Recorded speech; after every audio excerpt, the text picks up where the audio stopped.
कौन थी वो?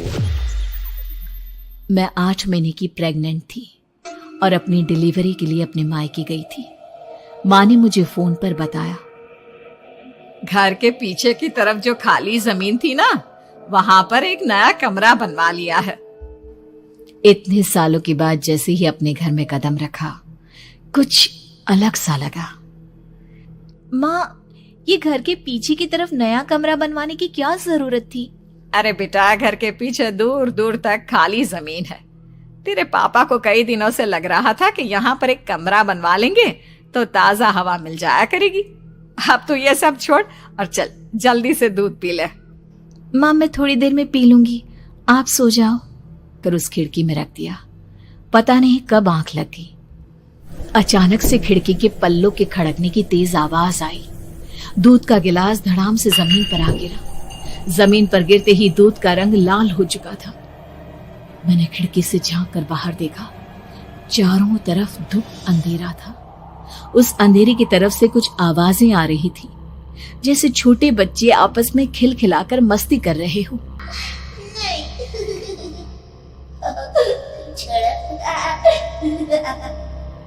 इतनी रात को इतने घनघोर अंधेरे में बच्चों की आवाज कैसे आ रही है? घड़ी में वक्त देखा तो ठीक 12 बजे थे। देखकर मैं सन्न रह गई।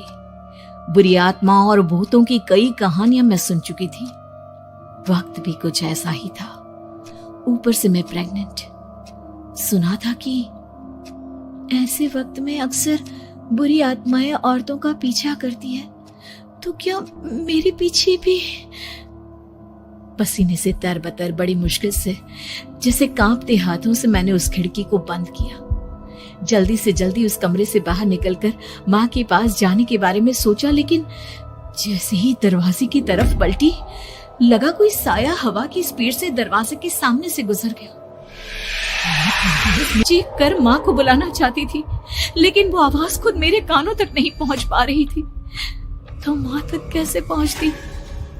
खिड़की के पल्ले एक बार फिर तेज हवा के झोंके से धड़ाम करके खुल गया और पूरी ताकत से मैं चीख पड़ी। जानती थी मेरी चीख की आवाज सुनकर कुछ ही सेकंड में माँ वहां पहुंच जाएगी, लेकिन ऐसा कुछ हुआ ही नहीं। मेरा कलेजा डर के मारे फटा जा रहा था। आखिर माँ ने मेरी आवाज क्यों नहीं सुनी? इतनी गहरी नींद में तो माँ कभी नहीं सोती।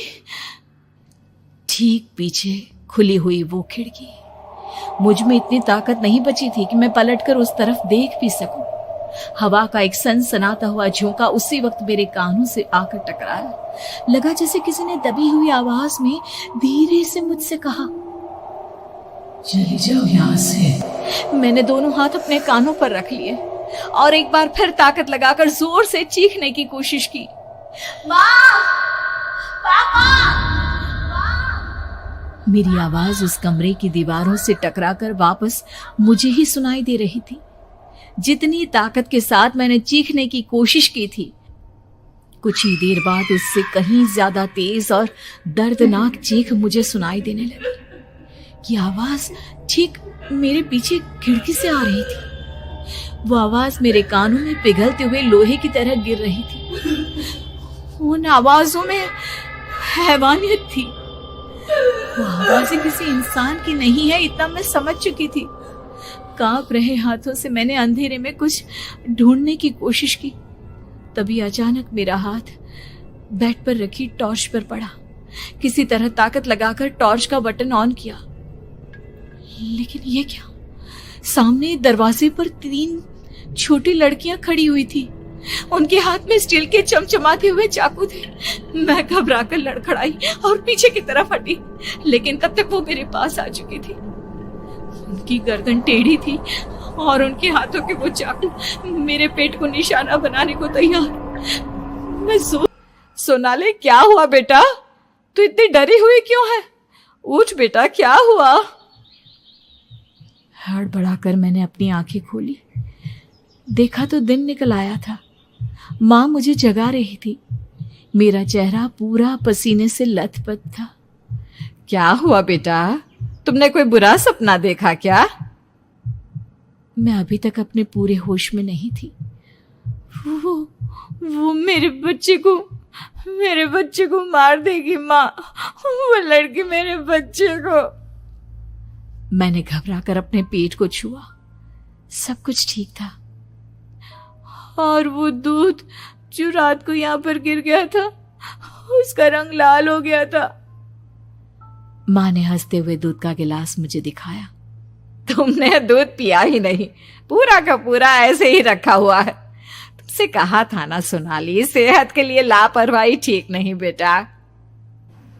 लेकिन मैंने तो सब कुछ अपनी खुली आंखों से देखा था। ये सपना कैसे हो सकता है?